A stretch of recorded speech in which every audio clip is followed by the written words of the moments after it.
ಇವತ್ತು ಗೋಬಿ ಪರೋಟ ಮಾಡೋದು ನೋಡೋಣ. ಗೋಬಿ ಪರೋಟ ಮಾಡಲಿಕ್ಕೆ ಒಂದು ಮೀಡಿಯಮ್ ಸೈಜ್ ಗೋಬಿ ತೊಗೊಂಡಿದ್ದೇನೆ.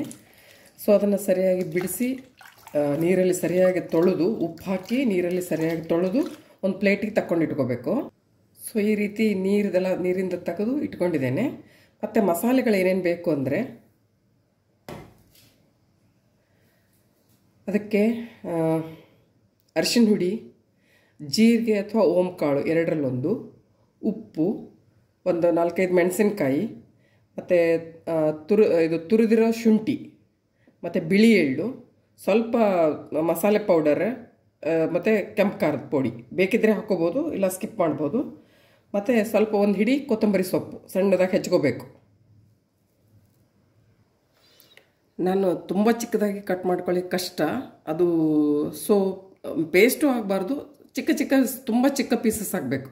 ಸೊ ಅದಕ್ಕೆ ನಾನು ಇದರಲ್ಲಿ ಮಾಡ್ತಾಯಿದ್ದೀನಿ.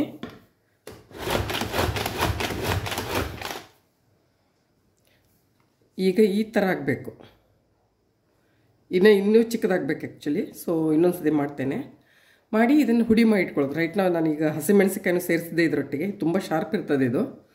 ಸೊ ಇಷ್ಟ ಆಗಿದೆ. ಇದೇ ರೀತಿ ಎಲ್ಲ ಬಾಕಿದೆಲ್ಲ ಗೋಬಿದು ಇದನ್ನು ಇದೇ ರೀತಿ ಪುಡಿ ಮಾಡಿ ಇಟ್ಕೋತೇನೆ.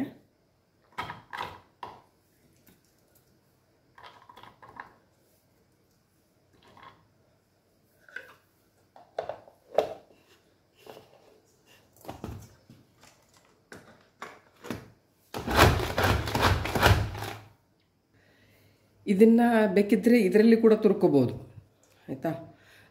ಇದರಲ್ಲಿ ಗ್ರೇಟ್ ಮಾಡ್ಕೋಬೋದು, ಅದು ಕೂಡ ಆಗ್ತದೆ. ಇವಾಗ ನಾನು ಶುಂಠಿ ಕೂಡ ತುರಿದಿಟ್ಕೋತೇನೆ ಇದರೊಟ್ಟಿಗೆ. ಇವಾಗೆಲ್ಲ ಬಾಕಿ ಮಸಾಲೆಗಳು ಸೇರಿಸ್ಕೊಂಡು ಮಿಕ್ಸ್ ಮಾಡೋದು. ನಾನು ಇದಕ್ಕೆ ಸ್ವಲ್ಪ ಪುಟಾಣಿ ಹಿಟ್ಟು ಮಿಕ್ಸ್ ಮಾಡ್ಕೊತಾ ಇದ್ದೀನಿ. ಸೊ ದ್ಯಾಟ್ ಸ್ವಲ್ಪ ಗಟ್ಟಿ ಬರಲಿ ಅಂಥೇಳಿ. ಇದರ ಸ್ವಲ್ಪ ನೀರು ಹೊಡಿದದಲ್ಲ, ಹಾಗೆ ಚೂರು ಪುಟಾಣಿ ಹಿಟ್ಟು ಮಿಕ್ಸ್ ಮಾಡಿಕೊಂಡು ಕಲಸೋದು. ಇವಾಗ ಪರೋಟ ಮಾಡೋದು ನೋಡೋಣ. ಈಗ ಕಲಸಿರೋ ಮಿಶ್ರಣ ಸ್ವಲ್ಪ ನೀರಾಗಿತ್ತು, ಅಂದರೆ ನೀರು ಬಿಡ್ತದೆ ಇದು. ಆ ಟೈಮ್ದಲ್ಲಿ ನಾನು 1-2 ಟೀ ಸ್ಪೂನ್ ಗೋಧಿ ಹಿಟ್ಟು ಹಾಕ್ಕೊಂಡು ಮಿಕ್ಸ್ ಮಾಡಿರೋದು. ಗೋಧಿ ಹಿಟ್ಟು ಅಥವಾ ಕಡಲೆ ಹಿಟ್ಟು ಯಾವುದು ಹಾಕ್ಕೋಬೋದು.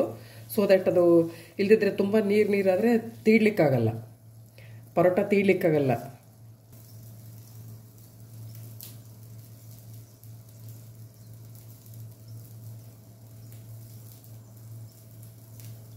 ಸರಿ ಕ್ಲೋಸ್ ಮಾಡಿ ಹಿಟ್ಟು ಹಾಕ್ಕೊಂಡು ಸೇಮ್ ನಾವು ನಾರ್ಮಲ್ ಮಾಡ್ತೀವಲ್ಲ ಚಪಾತಿ, ಅದೇ ಥರ ಮಾಡೋದು. ನೀಟಾಗಿ ಸ್ವಲ್ಪ ಹಗುರವಾಗಿ ತೀಡಬೇಕಷ್ಟೆ.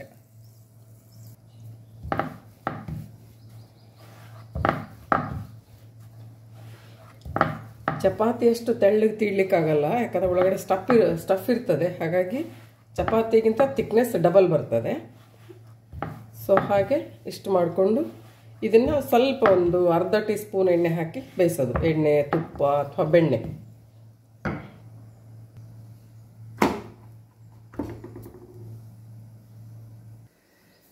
ನಾನು ಸ್ವಲ್ಪ ಬೆಣ್ಣೆ ಹಾಕ್ಕೊಂಡು ಮಾಡ್ತಾಯಿದ್ದೀನಿ.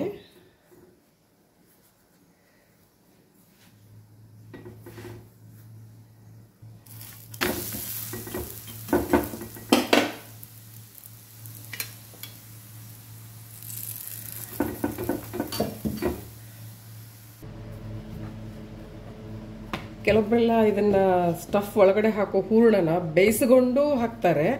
ಬೇಯಿಸ್ಕೊಳ್ಳೋದು ಏನು ಬೇಕಿಲ್ಲ, ಹಾಗೆ ನೀಟಾಗಿ ಬೇಯ್ತದೆ ಅದು ಒಳಗಡೆ. ನಾನು ಯಾವಾಗಲೂ ಇದೇ ರೀತಿ ಮಾಡೋದು ಅಷ್ಟೇ. ಇದು ತೀಡುವಾಗ ಸ್ವಲ್ಪ ಹಗುರವಾಗಿ ತೀಡಬೇಕಷ್ಟೆ. ಚಪಾತಿ ಇಲ್ಲದಿದ್ದರೆ ಒಡೆದು ಹೋಗ್ತದೆ ತುಂಬ. ಹಾಗೆ